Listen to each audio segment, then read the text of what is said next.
to the afternoon session of our talks. We have some really cool things set up this afternoon. We have an esteemed colleague in clinical cardiology who's here to give a talk, and then we're going to have some words by a nutritionist. It'll be a great time if you want to learn a little bit more about cardiac health in general, cardiovascular health in general, from both the clinical perspective and a nutrition perspective. And then we'll have a little panel discussion where it'll be kind of open forum and a time just to interact, to network, and to ask any burning questions that you might have about the state of cardiovascular medicine. So to start us off, Dr. Tarak Rambhatla is joining us as a cardiologist and the medical director of Inpatient Cardiac Services at Baptist Health South Florida. He specializes in diagnosis and treatment of complex cardiovascular disease, and he trained in New York City, where he really focused on echocardiography, and that's an expertise and specialty of his. Other interests include heart rhythm disorders, particularly early detection of atrial fibrillation, and which affects more than 2 million Americans. He's given lectures both nationally and internationally on these topics, and published several renowned papers in high impact journals. So we are very fortunate to have him here today to share his knowledge with us. Yes, thanks so much for having me. So today, it's really impressive going around and seeing all the really impressive stuff that you guys are doing, high level, and I commend you for the detail that you guys go into. So we're going to be shifting from the bench focus of it to just the clinical management and diagnosis and treatment and how we approach cardiovascular disease from the clinical side. So before we even go into treatment, which we're not going to be talking about today, we like to prevent things. We don't want to see patients in the office, in the hospital. I mean, in the office, we want to see patients. We don't want to see patients in the hospital. We would love to get to patients before that, before they've developed atherosclerotic disease.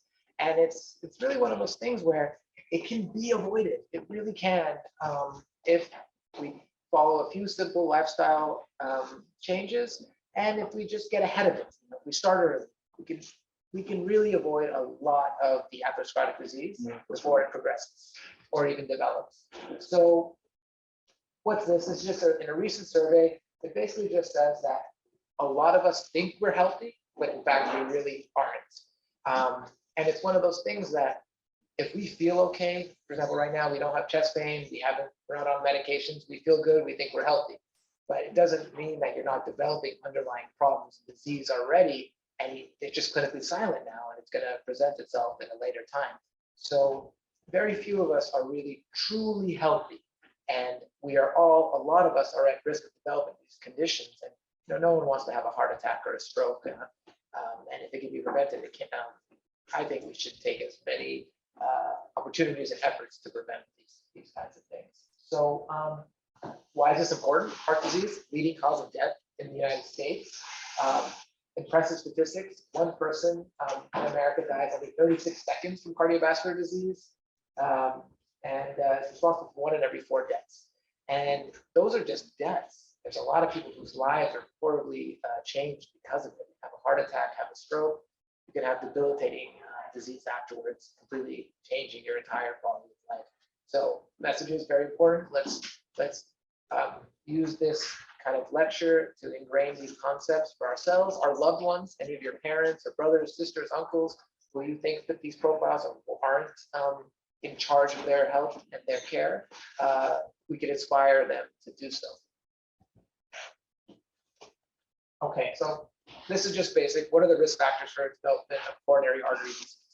So hypertension, hyperlipidemia, high blood pressure, high cholesterol, diabetes, family history, smoking, sedentary lifestyle, and obesity. Those are the most common ones. We all know this. This I'm sure isn't even new to you guys, but we'll go into a little bit more detail about those certain things.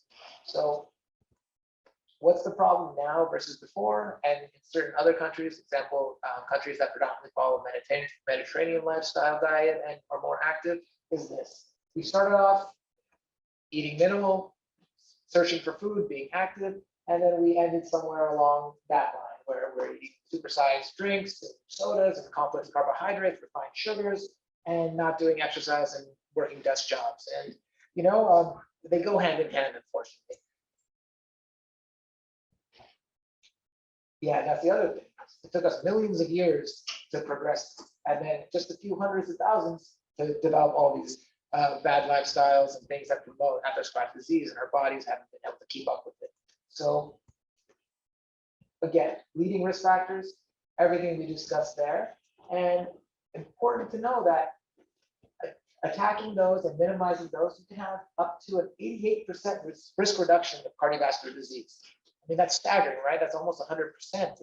And many of those things are modifiable risk factors. Of course, we can't modify our genetics, but we can modify our lifestyle and the nurture component of any of these conditions to dramatically minimize our chance of developing disease. And the other thing that's staggering is only about less than 20% of us actually have all 5 of those risk factors modified and optimized. So it just, everything up until this point basically shows that we as Americans probably are not as healthy as we think we are, and certainly not as healthy as we could be if we made some lifestyle and diet and just medical modifications. So this is very simple, but this is something that the American Heart Association really promotes for the general public. It's Life Simple 7, and it's just the concept of knowing your numbers. So knowing your numbers, knowing your body mass index, knowing your blood pressure, knowing your sugar control levels, knowing your cholesterol levels. Just knowing those simple things can really, really change, because then that's taking your healthcare into your hands. And then once you know those numbers and you ingrain them and you know what they should be, it's more likely to affect change. So I would advocate for us, all of us, to know these numbers for ourselves and our loved ones. And that's a very, very important step. So for example, if you talk to your mom or your uncle and they don't know, they haven't seen a doctor lately, they haven't had a lipid panel, cholesterol checked, if they're slightly obese or if they don't exercise and you know this, ask them and make sure they know and they pursue American Heart Association's Life Simple 7. Okay, so this is just this is an article 2013, was later retracted, but just because of issues with the study methods, but the results were the same. It basically just shows that the Mediterranean diet, which is very high in fresh vegetables, fish, legumes, and low in carbohydrates and saturated fats and complex sugars, leads to very impressive improvements in mortality and decrease in major adverse cardiovascular events, heart attack, stroke, and that sort of thing. So, and if you can see, the curves within just 3 years start to separate, and you get a pretty impressive reduction. So, and it was controlled for people with on the same medication, same blood pressure. It was just purely dietary changes. Okay, and diet is one of those very important things that it could really improve cardiovascular health, not just because of decreasing calorie intake, minimizing obesity, and minimizing cholesterol, but there's also inflammation. So there's diets and activities and lifestyle that are very pro-inflammatory. And we'll talk about that, but that's very important in the development of atherosclerotic disease, is this concept of inflammation, total body inflammation. Okay, this is another study subsequently a few years back where they looked at just pure plant-based diet, and that had an even better benefit. Now, again, this point of this lecture isn't for me to tell everyone to be vegetarian. I certainly am not. I enjoy my steak, but once a week, once every twice, or maybe once every 2 weeks. What I advocate for my patients and for myself, I live the same way that I advocate for my patients is, listen, it's impossible to be purely vegan 24 hours a day, 7 days a week, all 3 meals. But we can do it. We can be healthy, either Mediterranean, vegetarian, 50, 70% of our life. And then, 2, 3 meals, dinner 3 times a week or twice a week, we eat something a little different. But if it's the majority of the time, we can, it still has a lot of positive benefit. Much better than strictly vegan for 1 year and then relapsing and eating whatever you want for the next 5. So these are all concepts of just changing lifestyle and not kind of binge health eating and then going back to the way we were. So this is another concept. And what's the reason behind Mediterranean diet, plant-based diets? Why are they so helpful? Again, lower calories, lower sugars, lower cholesterol, decrease and overall decreasing the metabolic syndrome. But again, they're less inflammatory than those processed meats and fried foods and all the things that are very pro-inflammatory that just go through our blood vessels and cause inflammatory state where it makes them very sticky and any little bit of platelet aggregation or cholesterol stick to the blood vessels and start to develop the plaque. And then once we're pro-inflammatory, it sticks, and then it's just a vicious cycle that never ends. So this is what we're going to talk about here is inflammation and atherosclerosis. What is atherosclerosis? It is, there's a slide missing, sorry about that. Okay, so what is atherosclerosis?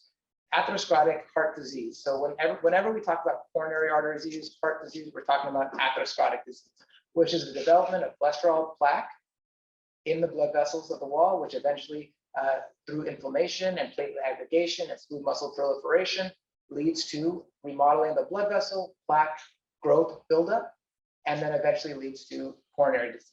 Whether coronary disease in terms of obstructive coronary disease, where the plaque grows and grows and grows until it limits blood flow. So the area, the myocardial, the heart muscle distal to that blood vessel isn't getting enough blood flow, and that muscle doesn't work as well, so it pumps less effectively. It gets ischemic, lactic acid essentially builds up, and that muscle gets a cramp, and we get chest pain.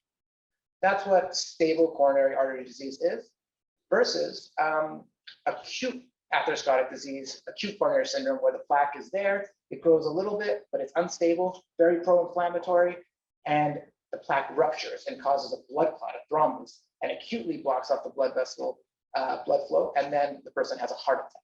So those are the two kind of ways that atherosclerotic disease affects, either through stable gradual progression or acute onset blockage and rupture, but both of which can be mitigated and mediated by anti-inflammatory, anti-lipid lifestyles and or medication if we have to. Okay? So inflammation and coronary disease, what are some things we can do without medications? If anyone's smoking, obviously we stop. Thankfully, smoking has decreased a lot in the last decade or two, but smoking is just wreaks havoc on our blood vessels. The whole body is pro-inflammatory. The blood vessels themselves are subject to increase all the toxins in smoking, plus the increased sympathetic tone makes our blood vessels more sticky. We call it endothelial cell dysfunction. And our blood itself is hypercoagulable and sticky, and it's just more prothrombotic, and it creates this milieu that's just perfect for heart attack, stroke, and peripheral vascular disease and blockages. So quitting smoking, very important. Maintaining a healthy weight. So, there's a lot of discussion and literature on obesity and how it affects cardiovascular outcomes, where sometimes there's a paradoxical effect, where in fact, sometimes obesity isn't associated with it, but there's plenty of studies that show that obesity is linked to many conditions that are pro-inflammatory, such as obstructive sleep apnea, just in general, a decreased exercise and physical activity is directly correlated with increased inflammation, where there's studies where exercise, aerobic exercise, decreases the inflammatory markers that are going through our body, which then makes our blood vessels less sticky, which makes us less likely to have cholesterol stick to our blood vessels, and then less likely to develop gradual progression and or rupture. So obesity, maintaining a healthy body weight, and more importantly, being active.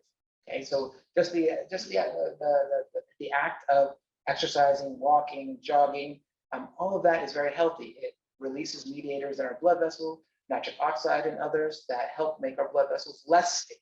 So it's constantly battling between this endothelial cell dysfunction, where our blood vessels are sticky, and trying to make our blood vessels healthy and less sticky. I'm saying sticky, but it's endothelial cell dysfunction. You guys know what I'm talking about. Okay. So increasing activity, and then heart healthy diet. Again, same concept.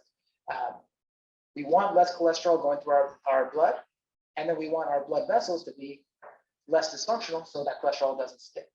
It's an important concept where many times, unfortunately, we see this all the time, where someone comes in with heart disease or a heart attack, and the patient says, I had my cholesterol checked a month ago, and my cholesterol is normal, it's low even. So why does that person still have the development of heart disease? We'll go over that, but it's because they have endothelial cell dysfunction, and their blood vessels are sticky, and even their normal levels of cholesterol have stuck to their blood vessel wall, led to plaque development and eventually a heart attack. So you don't have to have high cholesterol to develop atherosclerotic cholesterol plaque. You can have these other risk factors that lead to the cholesterol deposition in the blood vessels. Okay, so living better, Life Simple 7. AHA gives us these rudimentary tools, but they're very effective, and it's a good way to get started on your health journey for yourself and your loved ones. Okay, so smoking, just don't smoke. It's that simple. It's terrible for us. It's really bad. And thankfully, no one here does, and most people, it's really decreasing. But really, smoking is very, very bad. It's just so pro-inflammatory that, and it's such a modifiable risk factor. So smoking, stop. Getting active and eating better. We talked about the benefits of that. Very simple, but very important. Okay, so managing blood pressure.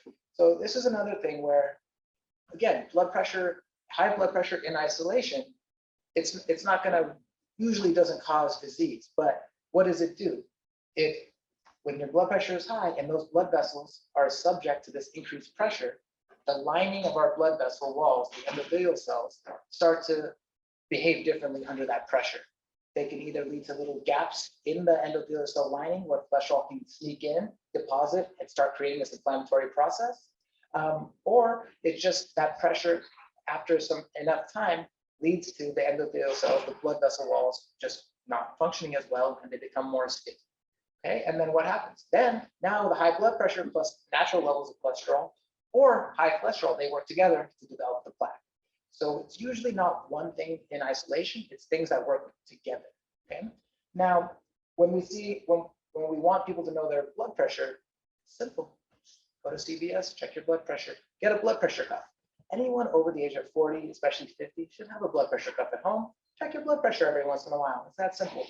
Your doctor is going to check it once a year when you go if you don't have any conditions, but it's not a bad thing to check it on yourself every once in a while. Now, important to know, our blood pressure can go up or down based on what's going on outside or inside our body. We're scared, nervous, took caffeine, had a nice cafecito, our blood pressure could go up, but it's not always, it's not one number that we're overwhelmingly concerned about. It's the average, it's the trend, it's how high it is on a regular routine basis. So ambulatory blood pressure monitoring is the best way for us to figure out how to treat someone's blood pressure and where we want to go with those numbers. It's usually not the best way to just have a patient come into the office once a year, we check their blood pressure, they have a little bit of white coat hypertension, they see the office, they're in unusual surroundings and the blood pressure is high, and then people treat it. And they might not actually have as high a blood pressure. So important to check at home once or twice a day for a while, just to get a sense of what the blood pressure is. Ideal blood pressures are under 130 over 80, 120 over 70s. That's where we want to live the majority of our time. Now, what we will do sometimes if we're not sure or we want to see the extent of the blood pressure, we often order an ultrasound, an echocardiogram of the heart. It gives us a two-dimensional view of the heart muscle, and we see how thick the heart muscle is. So oftentimes, if someone has high blood pressure for a long period of time, we start to see remodeling of the heart muscle, the smooth muscle, myocardial muscle, myocardial cells in the ventricle, the left ventricle, they generally start to hypertrophy, they get thicker because they're subject to the higher pressure. And that can be also a sign that, wow, this person's blood pressure has been going on for that long, that high, that they certainly need to be treated. So these are tools we use. The electrocardiogram showing higher voltage, very rudimentary, and it's not always very specific, but it can be a screening tool.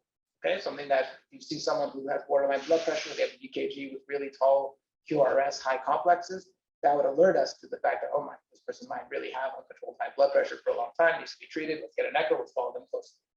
Okay, so these are all tools and ways that we can try to get the best outcome for our patients, and that all of us can help our family members and ourselves really take care and have the best health.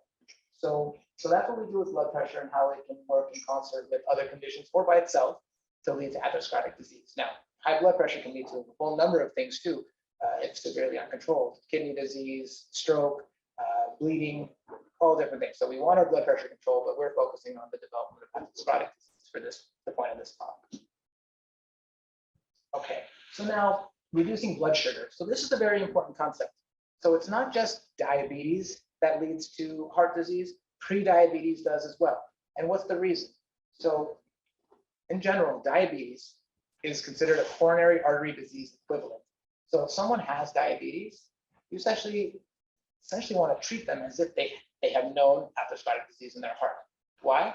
Because when someone has high amounts of sugar going through their body at all times, that's a very pro-inflammatory state. You can even think about it, even though there's much more biochemical reasons why this happens, which I'm sure you guys would know very well. is that you can think about it, the sugar just makes the blood vessel wall sticky. The sugar going through the body makes the blood vessel sticky, and then now it creates a nice nidus for cholesterol and other things to stick and lead to plaque development. So again, all that sugar went through the body, there's advanced glycosylation end products, basically inflammation, pro-inflammatory, all that sugar. So it's not just diabetes where you have a hemoglobin A1C, which is a marker of your sugar over 3 months that's above 6.4 that leads to heart disease or an equivalent. Even pre-diabetes, because again, it's on a spectrum. So pre-diabetes, where your sugar is just intermediately high, that still can lead to inflammation and heart disease. And there is a mortality associated with it and a strong association with cardiovascular disease. So very important. Sugar control in our diet, exercise, decreasing obesity helps us process sugar. Some people, unfortunately, just genetically are either insulin resistant or don't produce enough insulin, which helps take sugar out of our blood vessels into our cells. And then that's the difference between type 1 and type 2 diabetes, but still very, very important to know what our sugar levels are. And ideally, we should all know what our hemoglobin A1C is. If you don't know what that is, it's a marker of what your sugar is over 3 months. It's glycosylated hemoglobin, the blood cells that have sugar on it. And if it's above a certain number, you have diabetes. Losing weight for all the benefits that we talked about. Okay, so where do we go from here? So we talked about all of these risk factors, right? High blood pressure, cholesterol, family history, obesity, smoking, family history. But now what do we do? So what do we do for each individual patient? So this is from the American College of Cardiology guidelines. They have a really nice way of calculating someone's overall cardiovascular risk. And this is for primary prevention, someone who has no diagnosis of cardiovascular disease, but may or may not have risk factors. So it's a strong recommendation for everyone, especially 4 years and older, to have a cardiovascular risk assessment. So that's using this risk calculator that's validated by the American College of Cardiology to get an overall 10-year risk of developing cardiovascular disease or having an adverse cardiovascular outcome. So this calculator, it's available online. All you have to do is type in ASCVD, ASCC risk calculator, and it can show up. You can calculate it for your parents, for yourselves. All you need is to know your blood pressure on average and your cholesterol levels. And you can calculate your risk or your loved one's risk, and you can guide them on your own. You don't need a primary care doctor or a cardiologist to tell you what to do. You can start to know about these things. So the ASCVD risk calculator, it basically takes into effect demographic, labs, and some personal history. Okay, so let's calculate just an average person's cardiovascular risk. So a male who's 45, who's other Asian or Latin American, with a cholesterol of 200, which isn't too bad, an HDL of 35, that's the good cholesterol, which is a little lower than normal, but not horrible, and a systolic blood pressure of 135, that again is okay. It's not horrible. You don't want to always be at 135, but if you have one reading, no one's going to raise an eyebrow. But you want to be under 130 in the 120s the majority of the time. Now, this person also has no diabetes. It was a smoker, is a smoker, and is being treated for high blood pressure. Okay, so if you put all of those characteristics in, pretty minor, right? That's probably a regular person that you see. They have a 10.7% risk of developing heart disease in 10 years. So it's actually a class 1 indication for that person to be on cholesterol lowering therapy. So that person's risk factors are high enough, their risk is high enough, above 7.5 is the cutoff that has been determined to be a risk factor ratio of initiating lipid lowering therapy with statins, that there's a benefit. So that's how simple it can be, but how important it is. I mean, 10% risk in 10 years is pretty high. I wouldn't want to take that. I'd much rather want to take a small pill that doesn't hurt me and prevents the chance of me developing disease. So I'd encourage everyone to really know this, look at this, go home, email your parents, tell them to put in their numbers and make sure they're being treated appropriately. Okay. So let's talk about statins. Again, I'm not here to push medication. We want to be able to avoid medication even and get to it before it progresses that state by modifying our bad risk factors, modifying lifestyle to not meet any of those points that necessitate initiating statins. But real quick, because you guys have all heard of statins, right? I mean, most people, but there's a lot of negative media attention towards statins. oh, I don't want it to hurt my liver, or I don't want to get arthritis. None of that happens. Okay, it's all reversible, and normal average day-to-day people do not have any significant side effects from statins and no long-term side effects. If someone has pre-existing liver disease or damage, yes, it can cause a transient extra stress on the liver, but it's reversible. Same with the myopathies. It's real. People can get muscle pain, but it goes away once you stop it, and not everyone gets it. It's actually a very low incidence of people who get it. And if you have it to one, you don't necessarily have to have it to another one. So we actually try 3 statins before then going to an injectable cholesterol-lowering medication. So statins are really benign, very helpful. You can get upwards of 50 to 70% risk reduction in cardiovascular disease or death with just a simple pill. So it's that important. Now, what does it do? So yes, statins, they inhibit the production of cholesterol in the liver. Okay, so they're going to decrease the amount of cholesterol you have floating through your body, but they have a secondary benefit, which is really huge and it's very important: anti-inflammatory. They are very strong anti-inflammatory medications. So that have the added benefit of making the blood vessels less sticky. So it reduces cholesterol and decreases the chance that that lower cholesterol is even going to stick to the blood vessels. So it's any patient who has ever had a heart attack, stroke, or a diagnosis of cardiovascular disease or peripheral vascular disease, it's a class 1 indication for them to be on a statin. Okay, that's for secondary prevention, meaning they already have the disease, but they must be on a statin to prevent it from happening again or getting worse. But for people who don't have any disease, for primary prevention, it still has many, many indications. One of, we said, if the ASCVD risk calculator puts out a score greater than 7.5%, statin. If someone has diabetes, because it's a cardiac coronary disease risk equivalent, it should be on a statin. And then if they have very high cholesterol levels, the guidelines say 190 of an LDL meaning bad cholesterol, then they should be on a statin. But most of us don't want to see LDLs that high, because we know that eventually, if you have that high cholesterol going through the body, it's going to stick.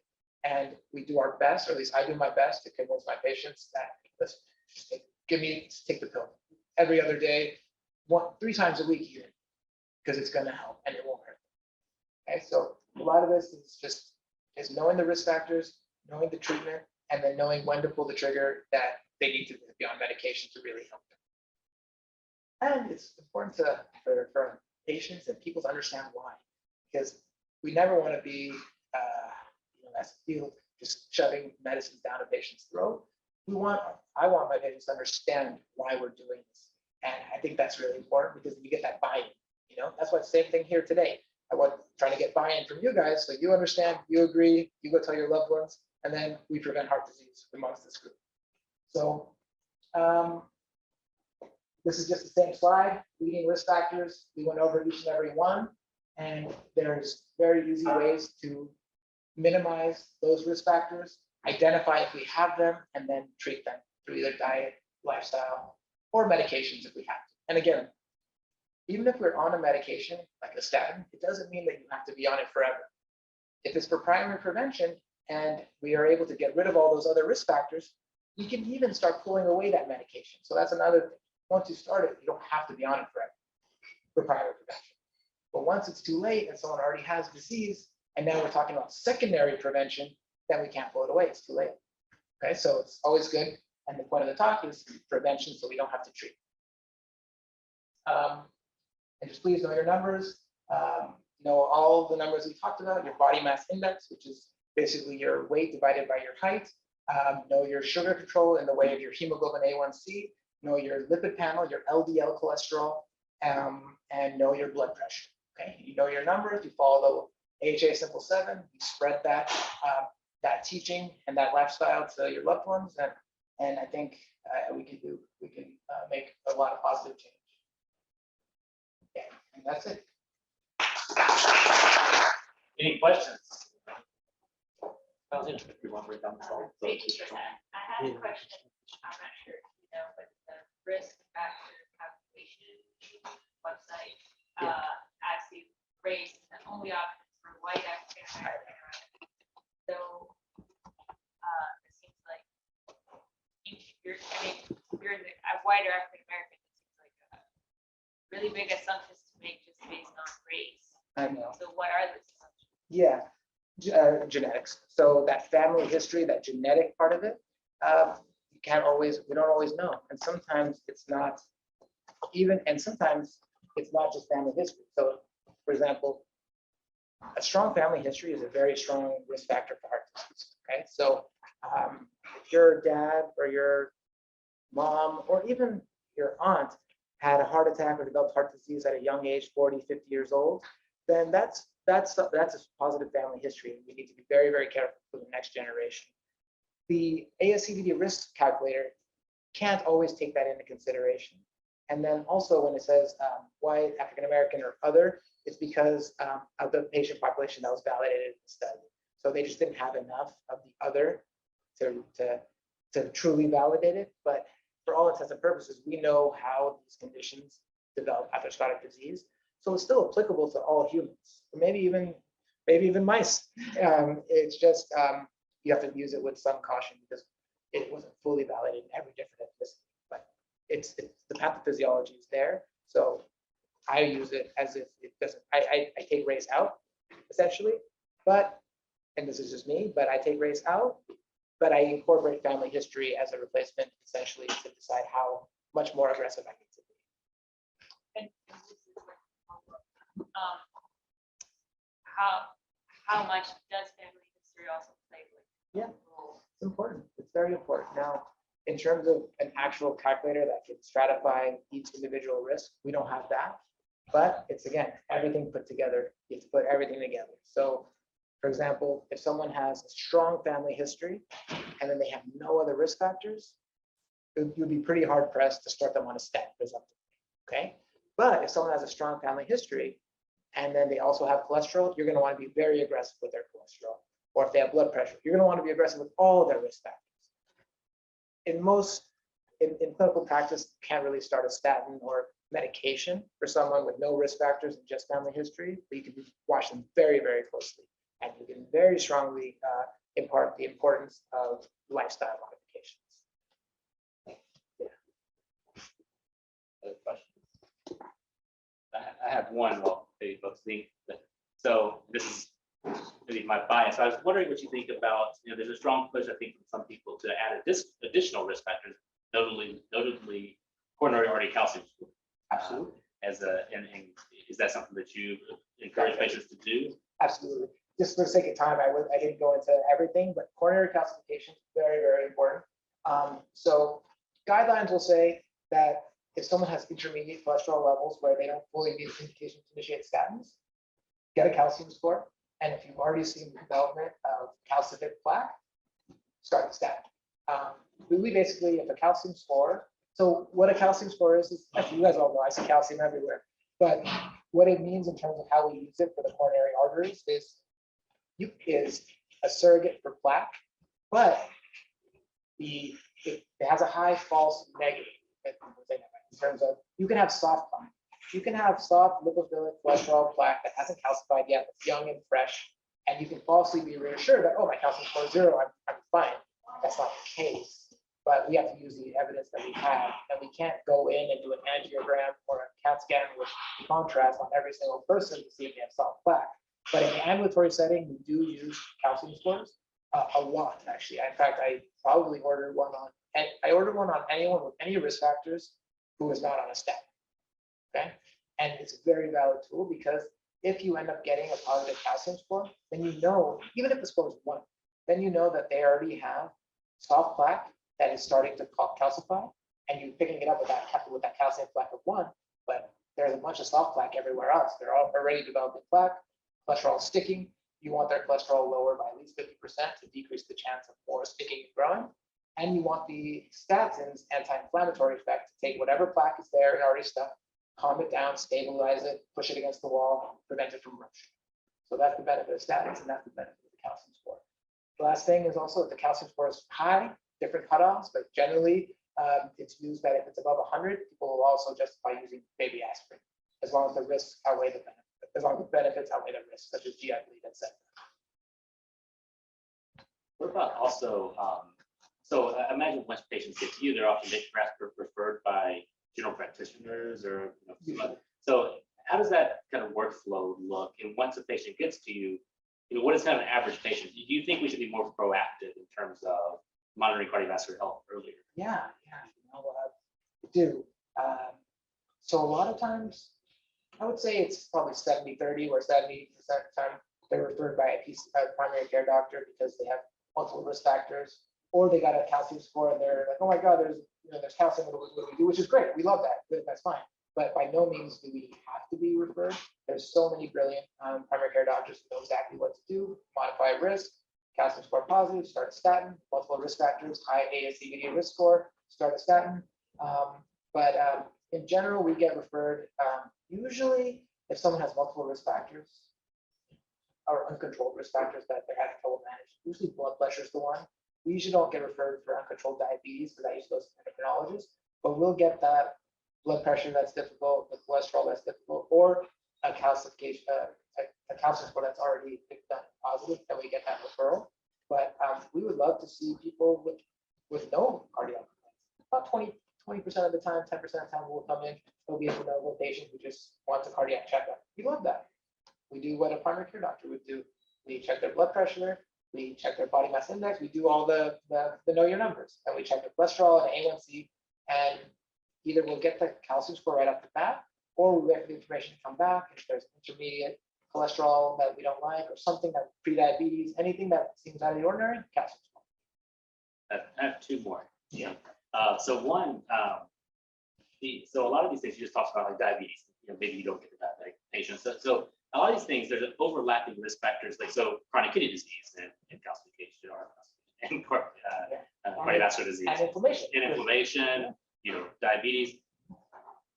How much interaction are there between folks of different disciplines, like a cardiologist and nephrologist, perhaps, in helping manage these patients? Yeah, it's a good question. So there's usually a lot of interaction because these conditions intersect.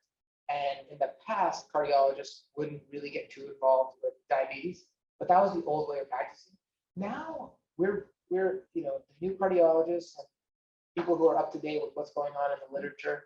We're diabetologists. We treat diabetes. We just don't do insulin, but we will get patients on the metformin. We'll do it stepwise because the big reason is in the last 5 years or so, there's been 2 classes of diabetes medications that have shown tremendous mortality benefit from the cardiac standpoint, which are SGLT2 inhibitors, which help secrete sugar in the urine, and GLP-1 agonists, which work through different mechanisms, incretin mimetics. But so now cardiologists are getting more and more comfortable prescribing these medications because there just aren't enough endocrinologists out there. And we need to start doing it to help these patients because, in the past, say, popular endocrinologists, their sugars would never be controlled. And you just see it, and then eventually you just say enough is enough. You have to start treating it. So now, when I first was in practice 4 years ago, I wasn't very aggressive in treating diabetes. Now, I'll do stepwise approach to diabetes, except insulin. Most cardiologists aren't comfortable with insulin, but everything else, yeah. Your question of CKD, a lot of overlap. They're going to have high blood pressure. They have CKD, they're high inflammatory state. They probably have some level of calcification. So yeah, we treat them too. In terms of the main intersection with CKD and us is what to use for blood pressure medications. There are certain blood pressure medications that the nephrologists, the kidney doctors will prefer to use. And we generally know that, so we'll work with them on that. But yeah, a lot of interaction, a lot of coexisting conditions. All right, last one then. So a lot of our students, especially undergrad students, as mentioned to you earlier, about a third of them end up going the medical school route. And so there's a lot of pre-med folks who are out there. And I'm wondering if what advice you have as they start this process. Yeah, what advice? You guys are on the right track. You guys are brilliant already and doing such accomplished work. I guess, just study for the MCAT early.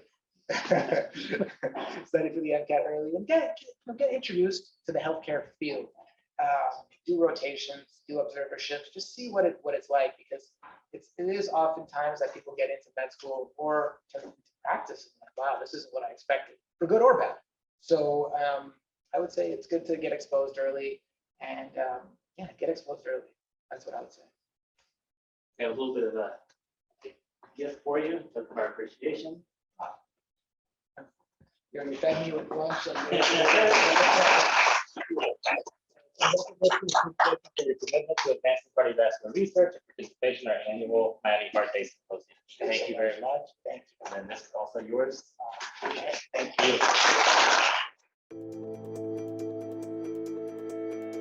you.